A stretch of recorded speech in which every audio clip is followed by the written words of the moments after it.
The German economy is going through one of the most dangerous moments in its modern history. A country that for decades was considered the industrial heart of Europe now stands on the verge of systemic collapse.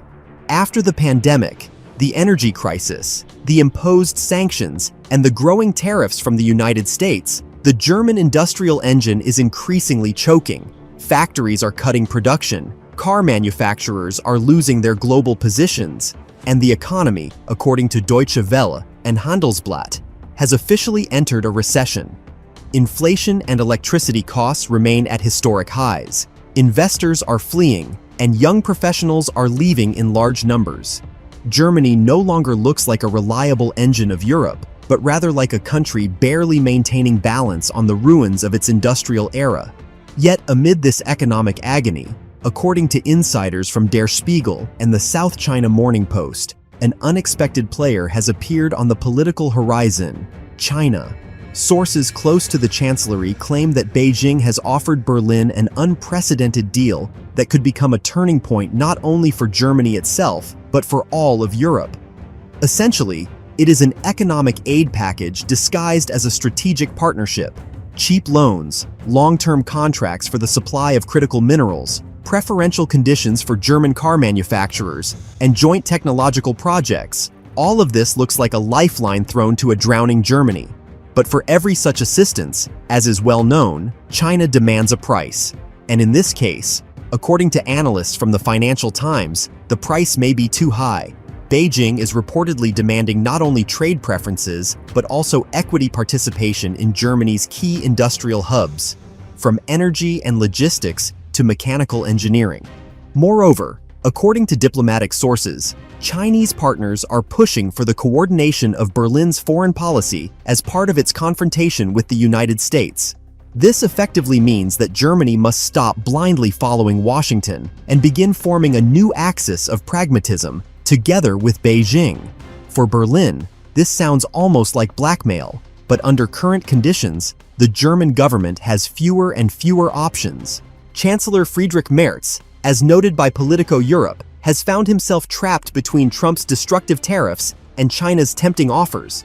On one side is the old ally who is now suffocating German exports by introducing new duties on cars, batteries, and steel. On the other is China, which openly declares its readiness to support German industry in exchange for a strategic partnership.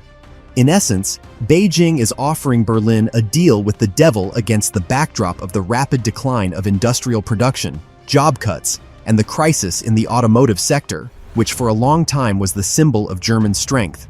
More and more politicians and business people within the country are beginning to think that China is not a threat, but a salvation, especially considering that it was Beijing in recent years that deliberately complicated the supply of rare earth metals and components, without which German factories simply cannot operate. Many experts in Berlin believe this was part of a calculated strategy, first to create dependency, then to use it as leverage to secure the desired terms. According to sources from the Frankfurter Allgemeine Zeitung, negotiations with the Chinese delegation have been taking place behind closed doors for several weeks. The Chinese are offering an aid package of up to 120 billion euros in the form of loans, subsidies, and joint funds in exchange for guaranteed access to the infrastructure of Germany's ports and industrial zones. This includes Hamburg, Duisburg, and Leipzig, hubs that ensure logistics across all of Europe. In fact, if the deal goes through, China will gain direct influence over the key transport and production arteries of the European Union.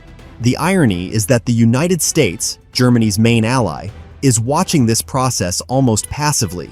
Donald Trump, focused on domestic policy and new tariffs, is effectively finishing off German industry with his measures, opening the way for China to achieve economic dominance in Europe. Analysts from the Economist Intelligence Unit are already calling what is happening a soft economic coup, through which Beijing is step by step turning the old continent into a sphere of its influence. While Europe is torn between sanctions and the search for cheap energy resources, China patiently builds its empire, not with guns and wars, but with loans, infrastructure, and industrial deals. Panic is growing within Germany. Some politicians demand that the Chinese offer be rejected, while others call to accept the help in order to save the economy. The government is trying to maintain neutrality, but everything indicates that the country stands on the threshold of a historic choice. Either Germany remains loyal to its old alliances and risks sinking deeper into recession, or it enters a new era where its ally will be China, a power for which the European crisis has become a perfect opportunity to strengthen its position. And if the latest data from Reuters is to be believed, it is Beijing that is now shaping the agenda of the European economy. Germany, once the leading and proud nation of Europe, is now forced to make decisions not from a position of strength, but from one of survival. As the situation in the German economy deteriorates, there are more and more signs that the crisis is not cyclical, but structural. The factories of BASF, Siemens, Volkswagen, and BMW report large-scale staff cuts, shutdowns of production lines, and the relocation of part of their capacities to Asia and North America. The energy crisis, caused by the halt in Russian gas supplies and record electricity prices, has destroyed the model of cheap production on which German industry relied for the past half-century. According to Bloomberg Economics, the cost of automobile production in Germany has risen by almost 40% in 2 years, making its products uncompetitive on the global market. The sharp decline in export orders, especially from China and the United States, has worsened the situation. As a result, even giants once considered unsinkable have begun to lose profits and close branches. Economists call this the beginning of the deindustrialization of Germany. It is at this moment, according to reports from Nikkei Asia and Süddeutsche Zeitung, that China has re-entered the game. At a recent closed summit in Beijing, representatives of the Chinese government, according to insiders, offered the German delegation a new format of cooperation, the creation of a joint industrial alliance that would combine German technology and Chinese capital. In return, Beijing demands open access to know-how in the fields of electric vehicles, robotics, and energy, the very sectors that still keep Germany afloat.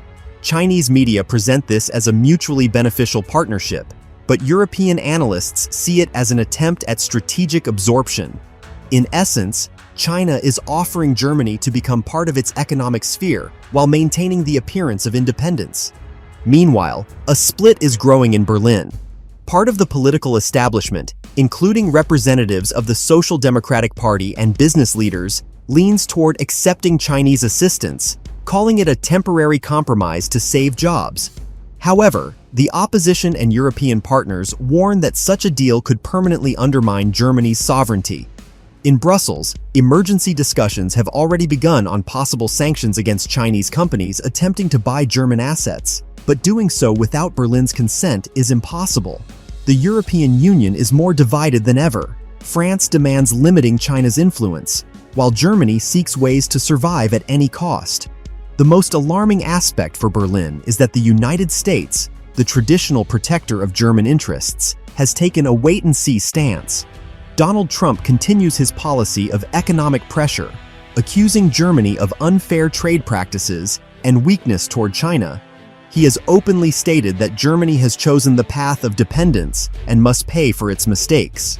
In essence, Washington has stepped back from its ally, giving Germany the opportunity to navigate the crisis on its own, but doing so independently is no longer possible. Germany's financial system is overloaded with debt. Exports are collapsing, and industry is losing markets. Therefore, the Chinese helping hand, however cynical it may be, appears to be the last chance. This may well represent the new era of global geopolitics, not through wars and revolutions, but through loans, trade, and technological dependence. Germany, once a symbol of stability and strength, now faces a choice: accept Chinese assistance and lose part of its sovereignty, or reject it and collapse completely. As experts at The Economist note, in the face of an impending industrial depression, this choice is no longer moral but instinctive, a choice between the life and death of the economy.